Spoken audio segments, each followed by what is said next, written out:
अब 1 साल से मणिपुर शांति की राह देख रहा है। उसके पहले 10 साल शांत रहा। जो चुनाव के आवेश में अतिरेक हो गया, उससे मुक्त होकर हमको आने वाली बातों का विचार करना है।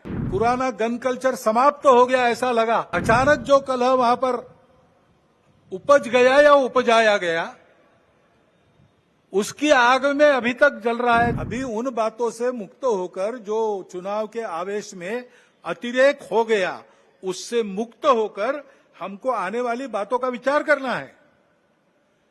समस्याओं से राहत लेनी है।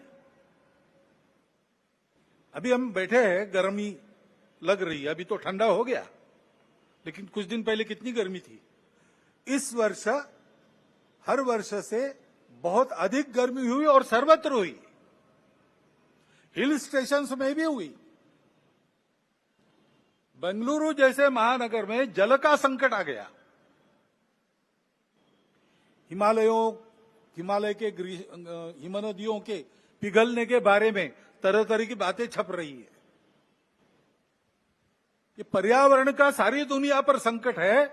भारत जो संस्कारों से ही पर्यावरण का मित्र बनकर चलता है, कृतज्ञता पूर्वक नदियों को, वृक्षों को, पहाड़ों को, पशुओं को, पक्षियों को पूजता है, उनके साथ अपना संबंध मानता है, वहां भी यह संकट खड़ा हुआ है।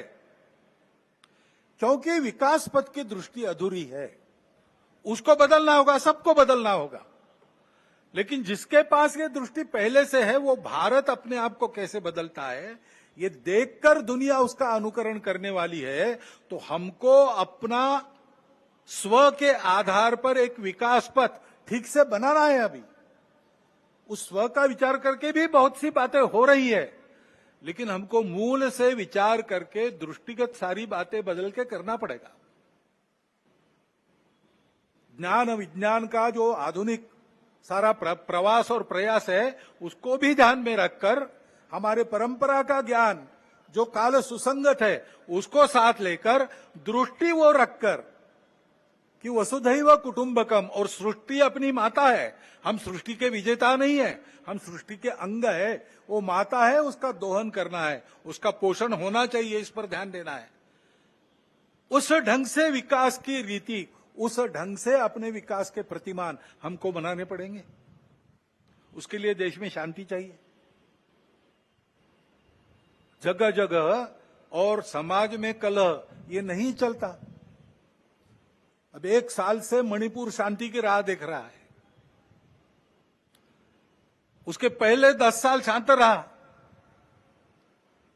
पुराना गन कल्चर समाप्त हो गया ऐसा लगा, और अचानक जो कलह वहां पर उपज गया या उपजाया गया, उसकी आग में अभी तक जल रहा है, त्राही त्राही कर रहा है। कौन उस पर ध्यान देगा?